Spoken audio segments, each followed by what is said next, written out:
Cette semaine, j'aimerais vous raconter l'histoire d'Esther. Elle a 26 ans, elle vit aux États-Unis, elle est mariée, elle a 2 enfants grâce à Dieu.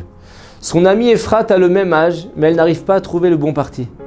Elle a déjà fait des dizaines de rencontres, mais pour l'instant, aucune n'a abouti. Et un matin, Ephrat appelle Esther pour lui parler d'un nouveau garçon, Reuven Berger, qu'on voudrait lui présenter. Ephrat a pu se renseigner sur sa famille, car elle habite aussi en Amérique, mais elle n'arrive pas à trouver des informations sur le jeune homme qui étudie dans une yeshiva, un centre d'études de Torah, à Jérusalem. Elle demande à Esther: « Je sais que ton frère vit en Israël et comme il est spécialisé dans l'éducation, il sait très vite cerner les gens en parlant quelques instants avec eux. Est-ce que tu pourrais lui demander de rencontrer ce garçon, de parler avec lui et de me dire si ce serait un bon parti pour moi ?»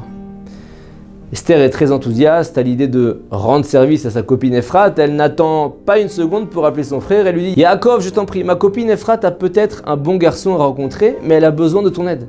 Elle n'a pas réussi à obtenir des informations sur lui, elle sait qu'elle peut se fier à ton avis. Si tu pouvais le rencontrer, parle avec lui. Il étudie à Jérusalem. » Yaakov lui dit: « Esther, j'aimerais bien aider.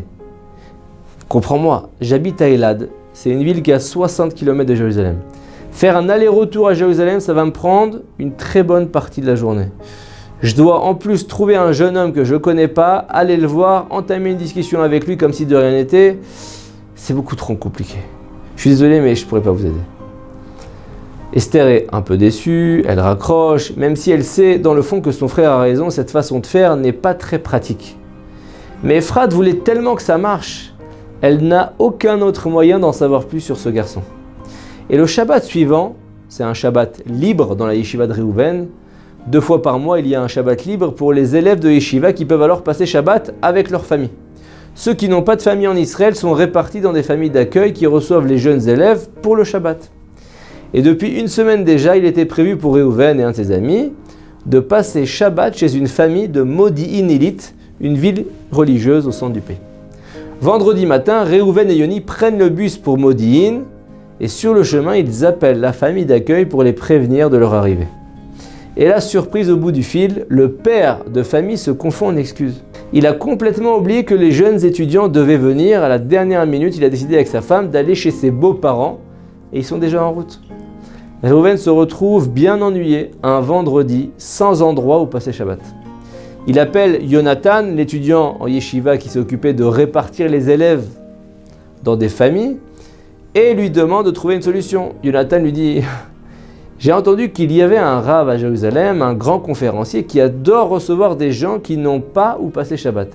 Je te donne son numéro. » Reuven l'appelle, mais le rav est contraint de répondre par la négative. « Je suis vraiment navré, je reçois des invités chaque Shabbat, mais cette semaine, c'est des jeunes de ma yeshiva et il ne me reste plus une seule place pour accueillir davantage. » Et alors que Reuven allait raccrocher, le rav reprit un petit peu la parole et lui dit: « Attendez. J'ai un fils, Rav Yitzhak, qui habite à moins d'1 heure en bus de Modine. Il est très gentil, il a un cœur en or. Je suis sûr qu'il se fera un plaisir de vous recevoir. » Et Reuven et Yoni, les 2 amis de la yeshiva, pressés par le temps, c'est bientôt Shabbat, n'ont aucun autre choix que de l'appeler. Ils racontent leur aventure et Rav Yitzhak se propose spontanément de les accueillir à bras ouverts. Il leur donne son adresse, les guide de l'endroit où il se trouve pour se rendre chez lui. Et quand ils raccrochent, Yoni et Reuven se rendent compte que le dernier bus pour leur destination vient de passer. Légèrement paniqués, ils trouvent in extremis un conducteur qui peut les emmener directement chez Rav Yitzhak. Ils arrivent chez lui une demi-heure avant l'allumage des bougies de Shabbat. Et après l'office et le repas du soir, Rav Yitzhak leur dit qu'il a l'habitude de retourner à la synagogue pour chanter et étudier. Et il propose aux 2 jeunes garçons de venir, s'ils veulent, avec lui.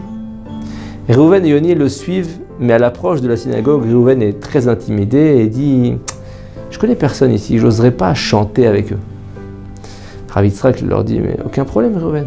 Il y a une autre synagogue juste à côté. Il n'y a pas grand monde là-bas le vendredi soir. C'est très calme, tu peux aller là-bas étudier. » Et en se dirigeant vers cette 2e synagogue, Yoni dit à son copain Reuven: « Reuven, c'est dommage, ça va vraiment être sympa. En plus, on sera tous les 2. Viens, on va chanter avec eux. » Et finalement, Yoni arrive à convaincre son ami et ils entrent dans la synagogue du Rav Yitzhak. Et en voyant 2 jeunes inconnus entrer dans la synagogue, un habitué qui est très chaleureux et aime saluer toutes les nouvelles personnes, se dirige vers eux et leur souhaite la bienvenue. Et quand cet homme, Yaakov, entend le nom de Réhouven et lui demande dans quel yeshiva il étudie, il n'y croit pas, c'est lui. C'est le garçon dont lui a parlé sa sœur Esther au téléphone. Le jeune homme est finalement venu à lui. Et profitant de cette situation, on va dire providentielle, il parle avec Réhouven pendant un certain temps et il sent que c'est un garçon formidable. Yaakov attend impatiemment ensuite l'heure de la sortie de Shabbat aux États-Unis et il appelle immédiatement sa sœur. Il lui raconte l'histoire incroyable de son Shabbat et lui fait son compte rendu sur le jeune homme. Dieu merci, en quelques semaines, Réhouven et Ephrath sont fiancés. Maintenant, revenons sur l'incroyable enchaînement d'événements qui ont permis ces fiançailles.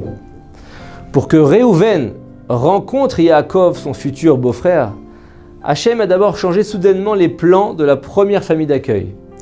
Puis, il a inspiré Jonathan, l'organisateur des Shabbats pour les gens de sa yeshiva, de contacter le Rav conférencier de Jérusalem.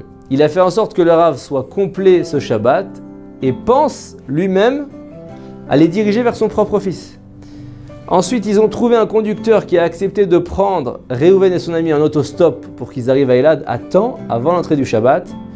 Et à la dernière seconde, il a fait en sorte que Yoni parvienne à convaincre Réhouven de rentrer dans la bonne synagogue où se trouvait le frère d'Esther, la meilleure amie de son épouse. Il faut bien comprendre, quand le moment il est venu, Hachem il envoie la bonne moitié.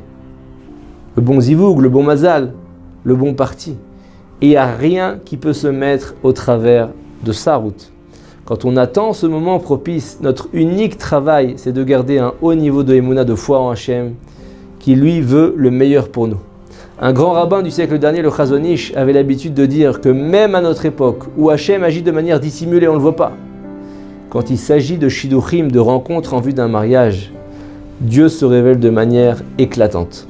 Shabbat Shalom. Une question de halakha, besoin d'un conseil personnel? Avec le service Questions au Rav, les rabbanim de Torah Box sont à votre disposition 24 heures sur 24, 6 jours sur 7, pour vous répondre et vous aider sur tous les sujets. Shabbat, couple, cacheroute, conversion, loi de deuil.